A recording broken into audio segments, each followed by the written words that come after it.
Price B to God. கர்த்தருடைய நாமம் மகிமைப்படுவதாக. எங்களை அதிகமாய் நேசிக்கிற எங்கள் அன்பின் பரம தகப்பனே, இந்த கிருபையான கர்த்தாவே, காலை விளைக்காய் உமக்கு நாங்கள் நன்றி செலுத்துகிறோம். இந்த காலை விளையதும் உண்மை துதித்து பாடி ஆராதித்து இந்த நாளிலே நாங்கள் தியானிக்கும்படியாக நீர் எங்களுக்கு கொடுக்கிற வார்த்தைக்கு நேராக கடந்து போகவும் நீர் செய்த காரியங்களை கர்த்தாவே உடைய நாமத்திற்கு மகிமையாய் சாட்சி சொல்லி இந்த நாளிலே உடைய வார்த்தைகளை மகிமைப்படுத்த கர்த்தர் உதவி செய்வீராக. இயேசுவின் நாமத்தில் ஜெபிக்கிறோம் எங்கள் ஜீவன் உள்ள நல்ல பிதாவே. ஆமேன், ஆமேன், ஆமேன். ஐஸ்வர்யமே அது மாயையே, சாலோமன் சொன்னது நியாயமே. ஐஸ்வர்யமே அது மாயையே, சாலோமன் சொன்னது நியாயமே.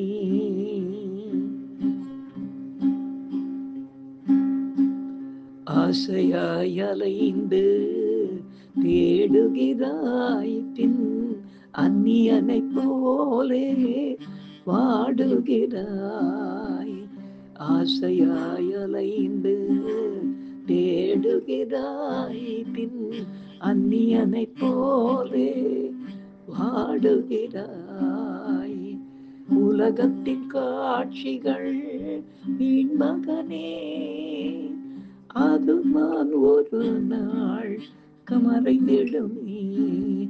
ஐஸ்வர்யமே அது மாயையே, சாலமன் சொன்னது நியாயமே. ஓடி ஓடி இளைப்படைந்தாய், தேடி தேடி களைப்படைந்தாய்.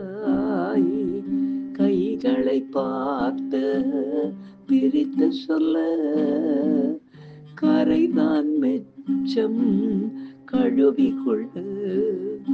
ஐஸ்வர்யமே அது மாயையே, சாலமன் சொன்னது நியாயமே. ஐஸ்வர்யமே அது மாயையே, சாலமன் சொன்னது நியாயமே.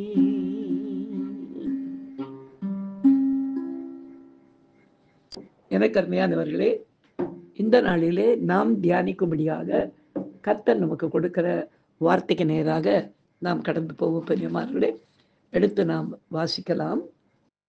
நீதிமொழிகளின் புத்தகம் 26ஆம் அதிகாரம் 5ஆம் வசனத்தை வாசிக்க கேட்போம். மூடனுக்கு அவன் மதியினத்தின்படி மறு உத்தரவு கொடாவிட்டால் அவன் தன் பார்வைக்கு ஞானியாயிருப்பான். பிரியமானவர்களே, பேச்சு திறமை உள்ளவர்கள் என்று ஒரு சிலரை பார்த்து நாம் பாராட்டுவதும் உண்டு. ஒரு சிலர் தாங்கள் பேசுவதெல்லாம் மகா ஞானம் உள்ள வார்த்தைகள் என்ற எண்ணத்தோடு பேசுவதை நாம் பார்த்திருக்கிறோமே. வேதம் சொல்வதை பாருங்களேன். மூடனுக்கு அவன் மதியினத்தின்படி மறு உத்தரவு கொடுக்க வேண்டுமாம். இல்லை என்றால் அவன் திருந்தவே மாட்டானாம். தன்னை எப்பொழுதும் ஞானி என்றே நினைத்து கொள்வார். ஏனென்றால் அவனது மதியினத்தை அவனுக்கு விளக்கி சொல்ல ஆள் இல்லாததால் தான் எப்பொழுதும் புத்திமான் என்று நினைத்து கொண்டு தன் வாயின் வார்த்தைகளால் மற்றவர்களை உபத்திரவப்படுத்தி கொண்டே இருப்பான். எனவே அவன் திருந்தும்படி அவனது மதியினத்திற்கு தக்கதாக நாம் மறு உத்தரவு கொடுத்து விட வேண்டும் என்று வேதம் சொல்கிறது. இந்த வார்த்தையை அப்படியே மெய்ப்பிக்கும்படியாக நான், அதாவது கர்த்தருக்குள் வருவதற்கு முன்பாக, ரட்சிப்படுவதற்கு அடைவதற்கு முன்பாக என்னுடைய பேங்க்ல நடந்த ஒரு காரியத்தை சாட்சியாக கேட்போமா? கர்த்தர் தாம் இந்த சாட்சி மூலமாய் மகிமைப்படுவாராக.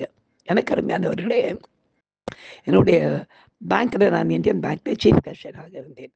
அந்த சீஃப் கேஷியருடைய அறை கொஞ்சம் பூட்டப்பட்ட அறையா, எப்பொழுதுமே ரொம்ப பத்திரமா. ஏன்னா பேங்க்கினுடைய பணம் எல்லாம் அந்த சீஃப் கேஷியருடைய ரூம்ல தான் இருக்கும். எப்போதும் சாவி கொத்து கையுமா இருக்க வேண்டும்.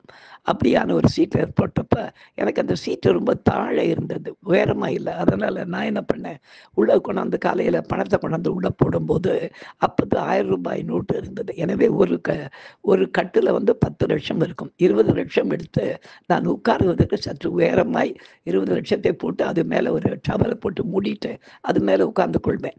மேலேருந்து யாராவது கூப்பிட்டா இறங்கும்போது ரொம்ப கஷ்டமாக இருக்கும்னு கீழே ஒரு 40 லட்சம், ஆக மொத்தம் என் காலுக்கு கீழே ஒரு 40 லட்சமும் என் இடுப்புக்கு கீழே 20 லட்சம் போட்டு நிம்மதியாக உட்கார்ந்து கொண்டிருப்பேன். இது யாருக்கும் தெரியாது. ஏன்னா அந்த அடை எப்பவுமே லாக் அண்ட் கீயாக தான் இருக்கும். பூட்டி சாவி என்னுடைய பாய்க்கில் தான் வச்சுக்கிட்டு இருப்பேன். நான் கூப்பிட்டாதான் யாருனா உள்ளே வரணும், அப்படி யாருக்கும் தெரியாது. அப்படி இருந்த ஒரு இடம். ஒரு நாள் ஏதோ ஒரு காரணத்தான் இறங்கி கீழே போகும்போது, ரெஸ்ட் ரூமுக்கு போகும்போது, அந்த மேலே அந்த டவல் கீழே விழுந்த உடனே பக்கத்தில் இருந்த ஒரு சகோதரி அடுத்த கவுண்டர் இருந்த பேமெண்ட்ஸ் கவுண்டர் இருந்தவங்க திடீர்னு எட்டி பார்த்துட்டு, இது என்ன சீட்டில் வந்து கட்டுக்கட்டாக பணம் இருக்குதுன்னு சொல்லிட்டு நான் உள்ளே வந்து கதவு திறக்கும்போது அவருடைய அது என்ன சீட்டில் போய் 20 கிட்ட வச்சிருக்கீங்க, லட்சம் வச்சிருக்கீங்க அப்படின்னு சொல்லி கேட்டார். நான் சொல்லி இல்லைம்மா எனக்கு உயரம் பத்தலை, அதனால் 10 லட்சமாக 2 கட்டு சீட்டுக்கும் இங்கே காலு கீழே பாருங்கள் ஒரு 4 கட்டு 40 லட்சம் 60 லட்சத்துக்கு மேலே உட்காந்துன்னு கால் நீட்டி உட்காந்துக்கிறேன் அப்படின்னு உடனே அவங்க எல்லாரும் பிராமின்ஸ். அவங்க என்ன நினச்சாங்க, நான் கேஷுவலாக சொல்லிட்டு நான் உட்காந்துக்கிட்டு இருந்தேன். அவங்க உடனே ஐயோ நீங்கள் அப்படிலாம் பண்ணக்கூடாது, அதெல்லாம் எடுத்து நீங்கள் ஓரமாக அடிக்குவீங்க. நான் சரி ஏம்மா என் சௌகரியத்துக்கு நான் உட்காந்துன்னு பண்ணுறேன், எனக்கு என்ன இதை விட உயரமாக சேர் வேணும் பேங்க்கில் கேட்க முடியும், இல்லை குஷன் வாங்கி கொடுத்தாங்கன்னா உட்காந்துக்க முடியும் அப்படின்னு. இது கூட இது மத்தியான வேளையில் போய் எல்லாரும் ஒருத்தர் பேசி ஒரு 3 மணிக்குள்ள பேங்க் முடிகிற நேரத்தை எல்லாரும் கூட்டமாக வந்து என் முன்னால் எல்லாரும் வந்து நின்றுட்டாங்க. நான் எனக்கு புரியல என்னன்னு ஏன் எல்லாம் வந்து நிற்கிறாங்கன்னு. லாமி நீங்கள் பண்ணுறது தப்பு அப்படின்னாங்க எல்லாரும். நான் சொன்னேன் என்ன தப்பு அப்படின்னு. அது என்ன 20 லட்சத்தை கீழே போட்டு உட்காந்துக்கிட்டு இருக்கீங்க, 40 லட்சத்தை கால் வைக்கிறதுக்கு நம்ம ஃபுட் ஸ்டூல் மாதிரி வச்சுருக்கிறீங்க அப்படின்னாங்க. ஏன் சௌகரியத்துக்கு ஏன் சீட்டில் நான் உட்காந்துக்கிட்டு இருக்கேன், இதில் என்னம்மா தப்பு அப்படின்னா, இல்லை அது எங்களுக்கு தெய்வம் அப்படின்னாங்க. எது தெய்வம்? பணமா? பணம் தெய்வமா? அப்படியா? எதெல்லாம் உங்களுக்கு தெய்வம் எனக்கு தெரியலையே. இந்த கையில் கர்ச்சீஃப் வச்சுருங்கிற, இந்த கர்ச்சீஃப் 10 ரூபா, இந்த 10 ரூபா கொடுத்து வாங்கினால கர்ச்சீஃப் தெய்வமா? இப்படியே போனால் எல்லாமே தெய்வம் ஆகிடுமா? என்ன நீங்கள் அதெல்லாம் நான் பண்ண முடியாது, நீங்கள் வந்து புத்தியினமாக ஏதாவது நீங்கள் பேசியிருந்தீங்கன்னா அதுக்கெல்லாம் உத்தரவு கொடுக்க முடியாது. நீங்கள் என்ன எதையோ தெய்வம்னு சொல்றீங்க, அதனால் நீங்கள் தெய்வம் சொல்கிறதெல்லாம் நான் தெய்வம்னு ஏற்றுக்கணுமா? அதெல்லாம் முடியாது. ஐ எம் அ கிறிஸ்டியன் அப்படின்னு அப்போ தான் நான் ஃபஸ்ட் டைம் சொல்கிறேன். நான் பூஜைகள் எல்லாம் பாடுறவனாக இருக்கிறதுனால அவங்க சொன்ன உடனே ஐயோ தெய்வம்னு சொல்லிட்டு அப்படியே கன்னத்தை போட்டுக்கிட்டு மேலே வந்து குச்சிடுவேன்னு நினச்சாங்க. நான் சொன்னேன் முடியாது அப்படின்னா. எதிர கிட்டத்தட்ட ஒரு 40 பேர் நிற்கிறாங்க எனக்கு எதிர போர்க்கொடி பிடிச்சிக்கிட்டு. நான் சொன்னேன் இப்போ நான் ஒன்று கேட்பேன், ஒரு கேள்வி, அந்த கேள்விக்கு நீங்கள் சரியாக பதில் சொன்னீங்கன்னா நான் கட்டாயம் இறங்கிடுறேன் கீழே அப்படின்னு. சொல்லுங்கள், நாங்கள் எல்லாம் சொந்த வீடு வச்சுருக்கீங்களா அப்படின்னு கேட்டேன். உடனே அவங்க சொன்னாங்க ஆமாம் நாங்கள் எங்களுக்கெல்லாம் 1.5 கோடி 2 கோடி சொந்த வீடு இருக்குதுன்னு எல்லாருமே பேங்க் லோனில் கட்டி நல்லா இருக்கிறோம் அப்படின்னாங்க. அப்படி தானே, படி வச்சுருக்கீங்களா வீட்டுக்கு அப்படின்னா, இருக்க சைடில் படி இருக்குது, உள்ள படி இருக்குன்னு. சரி, அப்படி ஏறி போகும்போது கையால் ஏறி போவீங்களா காலால் ஏறி போவீங்களா அப்படின்னு. என்னது இது அப்படின்னாங்க.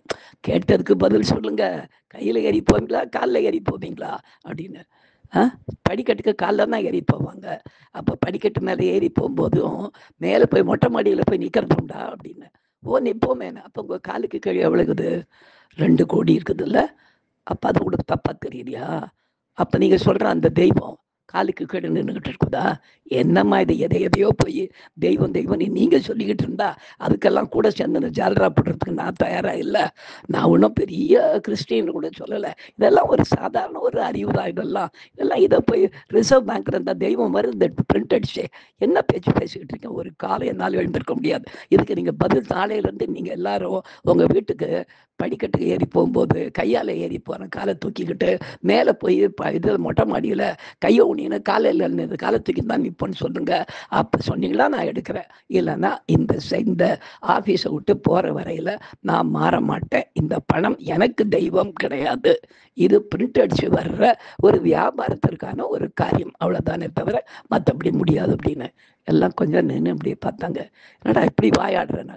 வாயாடலை, அறிவோட பேசுகிறேன். நீங்கள் புத்தி இல்லாமல் ஏதாவது பேசினா அதுக்கு நான் புத்தியோட ஒரு பதில் கொடுக்க வேண்டாமா? அதனால் நீங்கள் சொன்னதுக்கு நான் பதில் சொன்னேன், அவ்வளோதான். ப்ரூவ் பண்ணிட்டு உங்கள் காரியத்தை இது தெய்வமா இல்லையா அதெல்லாம் பேச நான் வரலை. மத ரீதியாக எந்த பேச்சும் பேச நான் வரலை. நீங்கள் கேட்டதுக்கு பதில் சொல்கிறேன். இது உங்களுக்கு தெய்வமாக இருக்கலாம், நீங்கள் தூக்கி தலைமையில் கூட வச்சுன்னு உட்காந்துக்கோங்க பணத்தெல்லாம். ஆனால் நான் உட்கார முடியாது. என் சௌகரியத்துக்கு நான் கீழே போட்டுன்னு தான் உட்காருவேன், காலை மேலே வச்சுன்னு தான் உட்காருவேன். ஏன்னா இது என் பணமும் கிடையாது, இது எனக்கு சம்மந்தம் இல்லை. இது தினமும் டிரான்சாக்ஷனுக்கு யூஸ் பண்ணக்கூடிய பணம். தயவுசெய்து வாய முடுங்க, எல்லாம் தயவுசெய்து கலைஞ்சு போங்க. பதில் சொல்ல முடிஞ்சவங்க நில்லுங்க, பதில் சொல்ல முடியும்னா போயிடுங்க அப்படின்னா பேசாமல் எல்லாரும் போயிட்டாங்க. அன்னையிலேருந்து எல்லாம் சொல்லுவாங்க, இவங்ககிட்ட பேசவே முடியாது, பயங்கரமான ஆசாமி அப்படின்னு சொல்லி சிரிச்சுக்கிட்டே போவாங்க. எனக்கு அருமையானவர்களே, இப்படிதான் நிறைய பேர் அறிவில்லாத்தனமாக மதத்தை சார்ந்து கொண்டு, அதை சார்ந்து கொண்டு, இதை சார்ந்து கொண்டு ஏதாவது பேசிக்கிட்டு இருப்பாங்க. அப்படி பேசிக்கிட்டு இருக்கும்போது ரொம்ப நாளைக்கு நம்ம பொறுமையா இருக்கக்கூடாது. மூடனுக்கு அவன் மதியினத்தின்படி நாம் கட்டாயம் மறு உத்தரவு கொடுக்க வேண்டுமா. அப்படி கொடுக்காவிட்டால் அவன் தன் பார்வைக்கு எப்படி இருப்பானா, ஞானியாய் மாறி விடுவானாம். எச்சரிக்கையாக இருப்போம். செபிக்கலாம். எங்களை அதிகமாய் நேசிக்கிற எங்களை அன்பின் பரம தகப்பனே, அப்பா, ஞானத்துக்கெல்லாம் அதிபதி நீர் அல்லவா ஆண்டவரே. இன்றைக்கு கர்த்தாவே, நாங்கள் செய்கிற ஒவ்வொரு காரியத்தையும் உண்மை அறியாத எவ்வளவோ ஜனங்கள் பார்த்து குற்றம் பிடித்து கொண்டிருக்கிறாங்க ஆண்டவரே. அவருடைய மதியினத்துக்கு தக்கதாக நாங்கள் வரி உத்தரவு கொடுக்க எங்களுக்கு வேண்டிய ஞானத்தை தந்தை எங்களுக்கு வழிநடத்தும், பெரிய காரியங்களை செய்யும்.